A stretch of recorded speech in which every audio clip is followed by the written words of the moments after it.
শুভ সন্ধ্যা। আচ্ছা, এসআইআরে 60 লক্ষ মানুষের যে ভবিষ্যৎটা অনিশ্চিত করেছে কে? রাজ্যের শাসক দল না কমিশন? এসআইআরে যে শতাধিক মানুষ আত্মহত্যা করেছে আতঙ্কে, এসআইআরের ভয়ে, এর জন্য দায়ী কে? কমিশন না রাজ্যের শাসক দল? আপনাদের কি মনে হয় দায়ীটা কে? কমিশন শাসক দলের কোর্টে বল ঠেলছে, তো শাসক দল কমিশনের কোর্টে বল ঠেলছে, এই বল ঠেলাঠালি করতে করতে শেষ পর্যন্ত সুপ্রিম কোর্টে। কিন্তু আমরা যারা সাধারণ মানুষ রয়েছি, আমাদের তো একটু দেখতে হবে বিষয়টা, একটু তো বোঝার চেষ্টা করতে হবে এর দায়ীটা কে। আজকে 60 লক্ষ মানুষ যারা এখনও বিচারাধীন রয়েছে, ভোটার মূল ভোটার লিস্টে যাদের নাম ওঠেনি, তারা আগামী বিধানসভা নির্বাচনে তাদের ভোটাধিকার প্রয়োগ করতে পারবেন কি না সেটা নিয়ে অনিশ্চয়তার কালো মেঘ রয়েছে।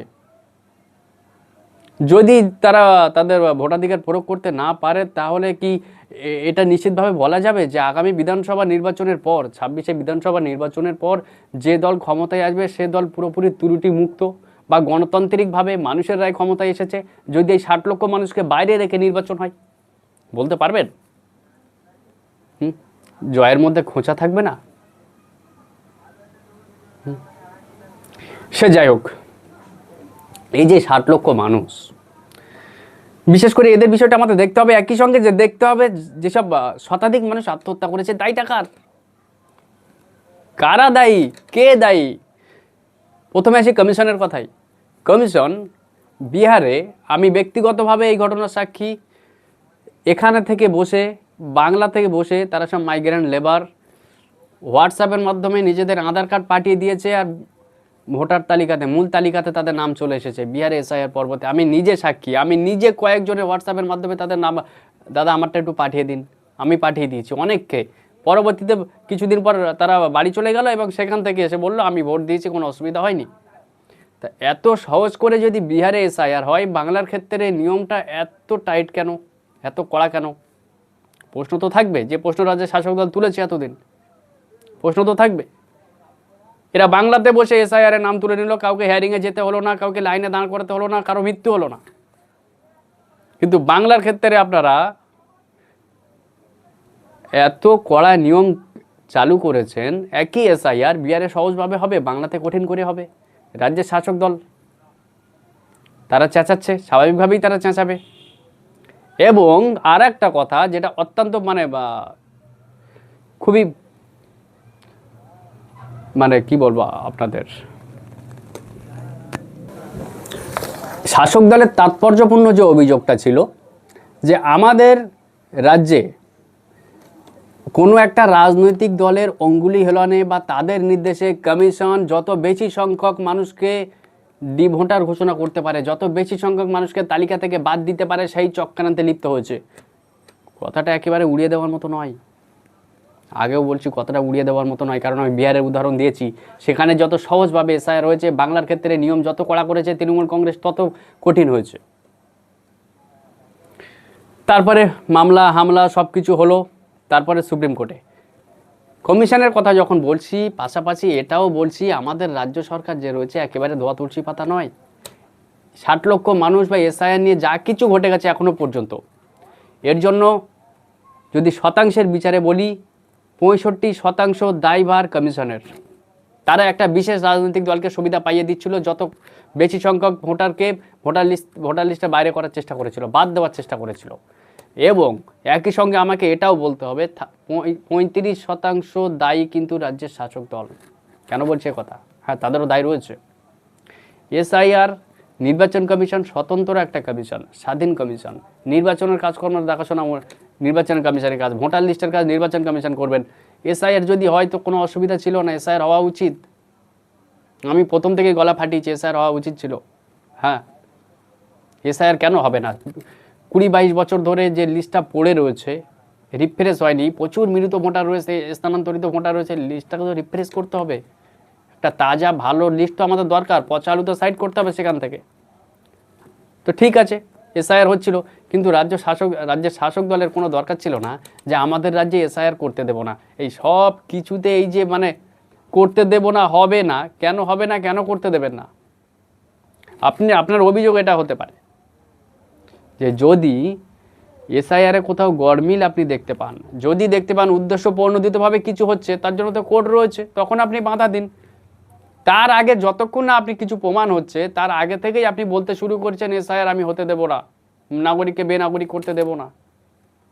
এতে সেই কমিশনার রাজ্যের বিরোধী দলের হাতে আপনি অস্ত্র তুলে দিলেন যে মৃত ভোটারকে শাসক দল ভোটার লিস্টে রাখার জন্য তৎপরতা দেখাচ্ছে। এটা একটা গেল। দ্বিতীয় কথা, এই রাজ্যের শাসক দলের এই হতে দেব না, করতে দেব না, এই যে মানসিকতা যুক্তরাষ্ট্র পরিকাঠামোয় কিন্তু সবসময় অ্যাকসেপ্টেবল হয় না। আমি আগেই বলছি, আমাদের রাজ্যে যদি কখনো এনআরসি চালু হয়, কেন্দ্রীয় সরকার যদি মনে করেন রাজ্যে এনআরসি করবেন, তাহলে রাজ্য সরকারকে পূর্ণ সহযোগিতা করা উচিত। যুক্তরাষ্ট্র পরিকাঠামোয় অন্তত তেমনটাই বলা রয়েছে। যদি রাজ্য সরকার এর বিরোধিতা করে, তাহলে মামলাটা সুপ্রিম কোর্ট অবধি যেতে পারে। সুপ্রিম কোর্ট যদি সেখানে রায় দেয় কেন্দ্র সরকারের পক্ষে, তাহলে তো এনআরসি হতেই হবে। যদি না রায় দেয় তাহলে সেটা অন্য কথা। কিন্তু যুক্তরাষ্ট্র পরিকাঠামোতে সুপ্রিম কোর্ট যদি, কেন্দ্র যদি কিছু করতে চায় রাজ্যকে, রাজ্য তাকে সহযোগিতা করতে হবে, রাজ্যকে সহযোগিতা করতে হবে, এটাই নিয়ম। কিন্তু আমাদের রাজ্যে আমরা সবসময় উল্টো পাল্টা কথা, মানে এমন কিছু শুনি যেগুলোর সঙ্গে বাস্তবের কোনো মিল নেই। আমার রাজ্যে আমি ডিটেনশন ক্যাম্প হতে দেবো না, কেন হতে দেবেন না? যদি হয়তো হবে, আপনার যদি আইনগতভাবে আপনি যদি এগিয়ে থাকেন তা আপনি লড়ুন কোর্টে। কিন্তু এই যে হতে দেব না, এই সমস্ত বলে আমার মনে হয় মানুষকে বোকা বানানো হয়, একদম বোকা বানানো হয়। অতি বড় তৃণমূলের সমর্থক যিনি একটু জানেন, তিনিও আমার সাথে একমত হবেন। এই সমস্ত হতে দেব না, করতে দেব না, এগুলো রাজ্য সরকারের আটকানোর ক্ষমতা নেই। এসআইআর হতে দেব না, এসআইআর হচ্ছে তো। এনআরসিও যদি কখনো চালু হয়, সেটাও হবে, হতে দিতে হবে, এটা আপনার কাজ। আপনি বড় জোর কোর্টে চ্যালেঞ্জ করতে পারবেন, হাত দিয়ে তো ঠেকাতে পারবেন না কাউকে। তার উপরে হালের সবচেয়ে বড় উদাহরণ ওয়াকফ অ্যামেন্ডমেন্ট বিল, যেটা পাস হয়েছিল। রাজ্য সরকার সব সময়ের জন্য রাজ্যের ওয়াকফ সম্পত্তি বা ওয়াকফের যারা মোতাল্লি আছেন তাদেরকে বলছেন আমরা এখানে কিছু করতে দেবো না। ওয়াকফের আপনাদের যে উমিদ পোর্টাল আছে, ওয়াকফের সম্পত্তিগুলো উমিদ পোর্টালে আপলোডের যে কথা বলা হয়েছিল, কেন্দ্র বলে দিয়েছে, রাজ্য সরকার বলেছে এখানে কিছু করতে হবে না, এখানে সব আমি লাগু করতে দেবো না। ঠিক তার অল্প সময় বাকি রয়েছে, তারপরে মুখ্যমন্ত্রী মমতা ব্যানার্জি বলছেন উমিদ পোর্টাল ওয়াকফের সম্পত্তি আপলোড করবে। ভাবুন তো এক্ষেত্রে কি হলো। এই ওয়াকফ সম্পত্তি যে মুসলিমদের সম্পত্তি ছিল, অনেক সম্পত্তি সময়ের অভাবে সম্ভবত উমিদ পোর্টালে আপলোড হয়নি, আর যেটা আপলোড হয়নি সেটা সরকারের হয়ে গেছে। এতে আরও কোনো লোকসান হয়েছে। আরও সাধারণ মানুষকে এই বিষয়টি সচেতন হতে হবে। সরকার রাজনীতি আলাদাভাবে করবেন, তবে আমি সাধারণ মানুষকে বলবো আরেকটু সচেতন হন আপনারা। সরকার চাইলে সব জিনিস আটকাতে পারে না, কোনটা আটকাতে পারবে আর কোনটা আটকাতে পারবে না সে বিষয়টা আপনাদের দেখতে হবে, একটু জানতে হবে। সরকার বলে দিলে এখানে হতে দেবে না, কে দেই করে নাচ্ছে। আরে হতে দেবে না কি, কেন হতে দেবে না? হতে পারে। যুক্তরাষ্ট্র পরিকাঠামোয় তেমনটাই লেখা রয়েছে যে রাজ্য এবং কেন্দ্র একে অপরের সমন্বয়ে কাজ করবে, একে অপরের সহযোগিতা করবে। খুবই ভালো কথা। এটা যেমন বলছি আমি রাজ্য সরকারের, একই সঙ্গে আমাদের রাজ্য কেন্দ্রের কাছে যে কয়েক লক্ষ কোটি টাকা পায় সেটাও কেন্দ্র দেয় না, সেটাও সমালোচনা, অবশ্যই সমালোচনা হবে। তার জন্য হচ্ছেও, উঠতে বসতে সমালোচনা হয়। বিজেপি টাকা দেয় না, বিজেপি সরকার, কেন্দ্রের সরকার, ক্ষুদ্র রাজনীতির শিকার হচ্ছে আমাদের বাংলা, সেটা নিয়েও কথা হবে। কিন্তু আমার বলার কথা হলো কোনটা কেন্দ্রের ইখতিয়ারে রয়েছে, কোনটা রাজ্যের ইখতিয়ারে রয়েছে, সাধারণ মানুষ এটা জানুন, আপনাদের জানার দরকার রয়েছে। শুধু দেই করে নাচলে হবে না, কিছু কিছু বিষয় জানার দরকার। কিছু কিছু জিনিস রয়েছে কেন্দ্র চাইলে করতে পারে, রাজ্য আটকাতে পারে না। আমি উদাহরণ দিলাম এসআইআর, করতে দেবো না, হতে দেবো না, সেটাতে আরও ভয়ঙ্কর রূপ ধারণ করেছে, আরও বেশি, আরও ভয়ঙ্কর রূপ ধারণ করেছে। এবং বিরোধী থেকে কমিশন এটা বলার সুযোগ পেয়ে গেছে যে তৃণমূল কংগ্রেস মৃত ভোটারদেরকে লিস্টে রাখে, তারা নাকি বিকেলবেলায় গিয়ে তৃণমূলের হয়ে ভোট করে আসে। খুব খারাপ জিনিস এটা, অভিযোগটাই খারাপ। এটা সত্যি আমি বলছি না, কিন্তু যে অভিযোগটা করা হচ্ছে, আর তৃণমূল কংগ্রেস যেভাবে বলেছে আমরা হতে দেব না, সেটাও ঠিক না। তাই আজকে এসআইআরের যে 60 লক্ষ মানুষের যে হয়রানি, এখনো পর্যন্ত যারা আন্ডার জুডিকেশন আন্ডার রয়েছেন, বিচারাধীন রয়েছেন, আমি বলবো এদের এই নিয়তির জন্য রাজ্য সরকার, তাদের দায়ভারও রয়েছে, এবং পুরো কালপ্রিট হচ্ছে কমিশন। 65% দায়ভার কমিশনের। কারণ কমিশন একটা বিশেষ রাজনৈতিক দলের অঙ্গুলি হেলনে বেশি সংখ্যক ভোটারকে লিস্ট থেকে বাদ দেওয়ার চক্রান্তে মেতে উঠেছিল, এটা একদমই ঠিক কথা। হ্যাঁ, রাজ্য সরকারের এই অভিযোগটা একদম ঠিক, যার কারণে রাজ্য সরকার তেড়ে ফুড়ে সুপ্রিম কোর্টে চলে গেল। কিছু ক্ষেত্রে প্রথম দিকে রাজ্য সরকারের ভূমিকা যেমন সমালোচনার ঊর্ধ্বে নয়, কিন্তু শেষের দিকে রাজ্য সরকারের ভূমিকা অবশ্যই প্রশংসার যোগ্য, কারণ প্রচুর সংখ্যক মানুষকে বেনাগরিক করে দেওয়ার চিন্তা ভাবনা করেছিল। কোন রাজনৈতিক দলকে সুবিধা পাইয়ে দেওয়ার জন্য সেই নিয়ে আমি আর বিস্তারিত আসবো না, আপনারা ভালোই বুঝতে পারছেন।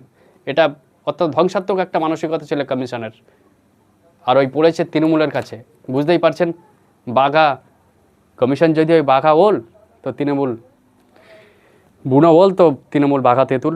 বুঝতেই পারছেন, বুনো ওল আর বাঘা তেঁতুলের লড়াই চলছে। 60 লক্ষ মানুষের ভবিষ্যৎ আপাতত অনিশ্চিত, দেখা যাক কী হয়। আগামী 10 তারিখ সুপ্রিম কোর্টে মামলা রয়েছে 60 লক্ষ মানুষের ভবিষ্যৎ নিয়ে। এদের এই 60 লক্ষ মানুষ কি মূল তালিকাতে অন্তর্ভুক্ত হয়ে যাওয়ার পর তবেই কি নির্বাচন হবে, নাকি এরা যেরকম আছে সেরকম থাকবে, ভোটের পরে এদের নামটা আবার তালিকাতে আসবে? একই সঙ্গে আরও একটা জানিয়ে দিই, প্রায় 61 লক্ষ মানুষ, যে 60 লক্ষ মানুষের কথা বলছি, যাদের নাম বিচারাধীন ছিল, সেখান থেকে এখনও পর্যন্ত বিচারকরা প্রায় 7.5 লক্ষ মানুষের নথি যাচাই সম্ভব হয়েছে এখনও পর্যন্ত। প্রায় 53 লক্ষের কাছাকাছি, কম বেশি মানুষ এখনও বাদও রয়েছে। 53 লক্ষ, 53.5 লক্ষ মানুষ। আমাদের নজর রয়েছে সেদিকে, আপনারাও নজর রাখুন। একই সঙ্গে বলবো, ভিডিওটা কেমন লেগেছে আপনারা অবশ্যই কমেন্ট করে বলবেন। Thank you. জয় হিন্দ, জয় ভারত।